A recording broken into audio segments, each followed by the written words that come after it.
Jeffrey focuses on trying to be more confident. He spreads out his body with invisible lat syndrome and he tries to make his voice deeper. He obsesses over eye contact and all of this makes him less confident. Adonis doesn't try to be more confident. He just focuses on accomplishing his goals and he gains confidence as a byproduct of that pursuit. And so he works hard to achieve his goals in his business, relationships, and fitness.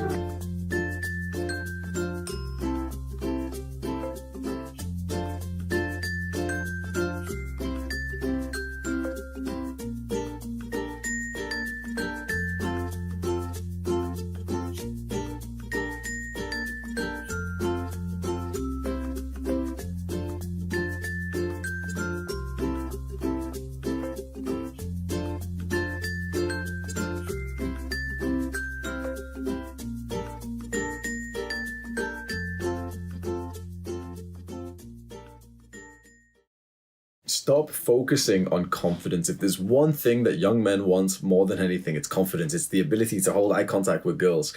Your confidence will increase when you truly respect and are proud of your efforts in your goals, rather than something as you pursue directly. So go and accomplish something first, and the confidence will come. The reason why most young guys aren't confident is because they simply haven't done enough to be confident about. And I'm going to tell you a little secret. You're not really supposed to be confident at that age.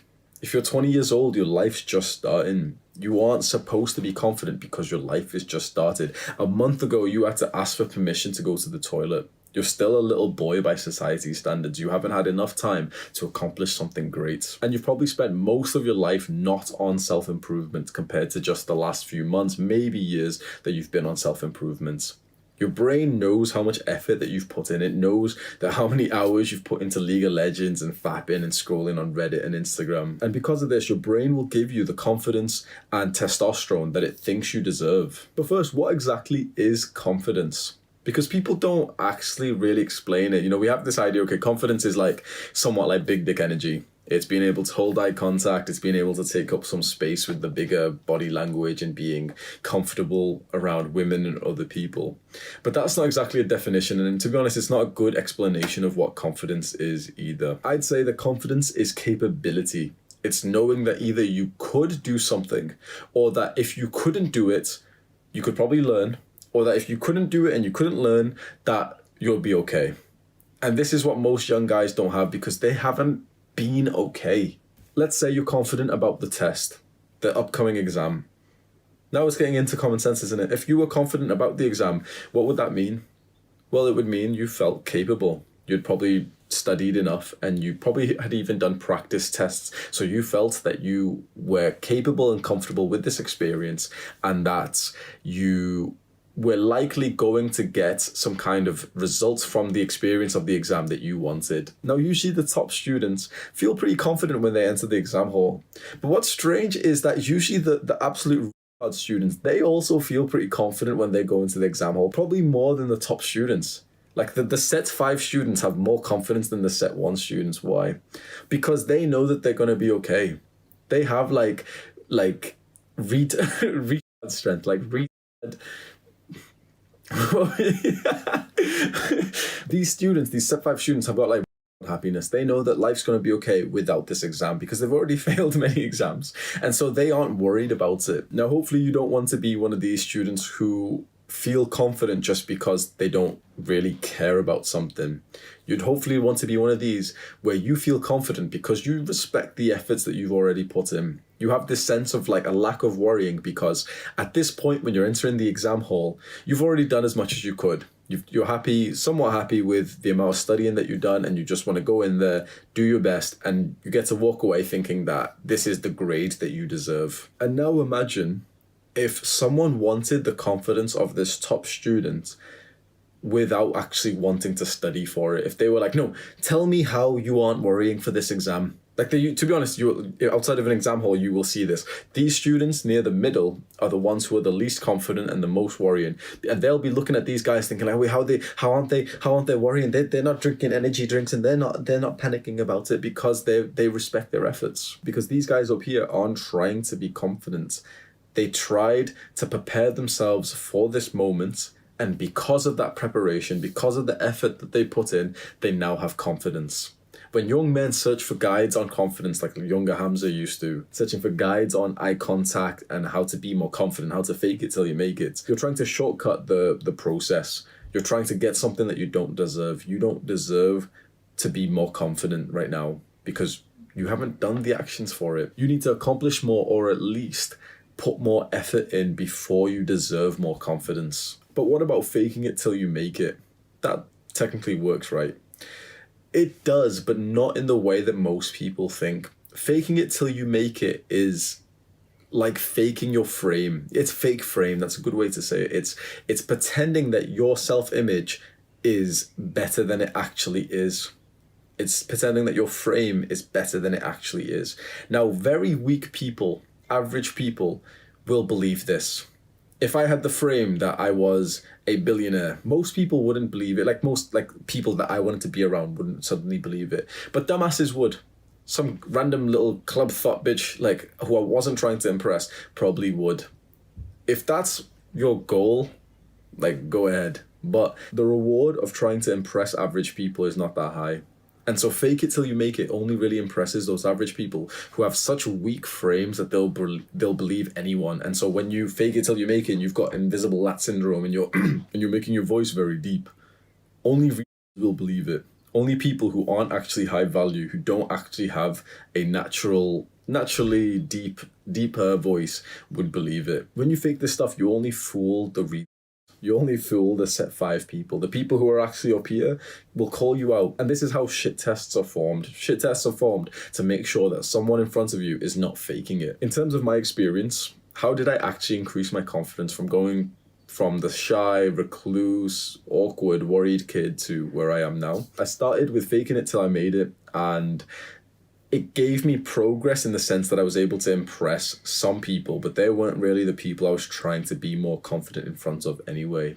The real confidence increase came from when I became proud of the sessions and the body transformation I'd built in the gym. And then for a while, my confidence didn't increase because I didn't really do anything else. But then it started to increase because I got into Red Pill, more into self-improvement and at least reading online and trying to follow the advice that they were talking about. And then it increased because then I started going to nightclubs and actually starting to approach girls, being scared of it, but just starting to approach girls and just talk random shit to them. And finally, my confidence over the last year has pretty significantly went up because I feel a lot more comfortable and capable of my skills after challenging myself with this business and taking somewhat of a leadership role and mentoring young guys and taking responsibility for others. Imagine if 1 year ago I didn't want to do this. Imagine if 1 year ago I said, no, I'm not going to do the work first. I want the confidence first and then I'll do the work second. I would still to this day be watching those dumbass little confidence guides that if you search, you can just tell they've been made for video game 16-year-olds, or the eye contact I don't know if anyone else has seen that, but there's eye contact practice videos on YouTube where it's just a pretty girl just looking at you and you're supposed to just practice your eye contact. So I've just told you my experience. Now I'm going to tell you some practical advice that you can do right now to start improving your confidence and your ability to accomplish things. Before I do that, you've just heard my experience, and if you feel like I am the type of guy that you could learn something from and you wanted to see more videos from an unconventional small YouTuber, I suggest you scroll down right now and click on the subscribe and the post notification button, and then you'll get a message for my next one. So let's begin with the practical advice. The practical advice in improving your confidence over the long run is simply set goals and work to achieve those goals. It's not the end result. You would think it was, wouldn't you? You would think it's the body that would make someone confident. But the thing is, if I did this and suddenly transferred my body to you, you would still be a little bitch. You know why? Because you haven't felt the burn of 1,000 workouts to deserve this body. And so you might get the body without working for it. And you might be able to take some pictures, upload them to Instagram and to Tinder and get some matches. And you think that would make you confident? It will not.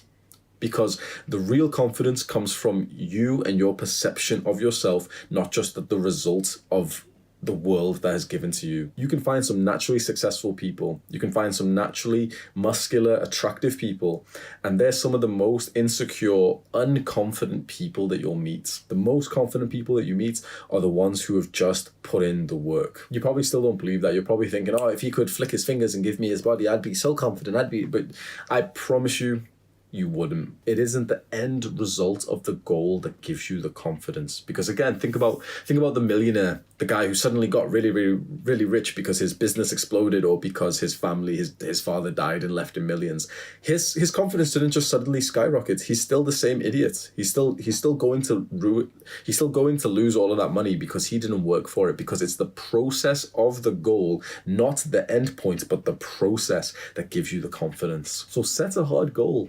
When was the last time that you truly set a little challenge for yourself? And I'm not even talking about something big. I'll try and find a video. If I've got it, it'll be on screen. If not, here's a little puddle. It wasn't little, it was like bigger than my arm's length.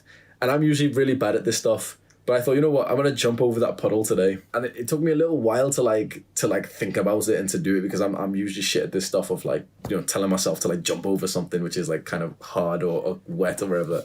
After jumping over this puddle, I've literally felt my confidence go up, because I had just done something that felt like a little bit of a challenge to me.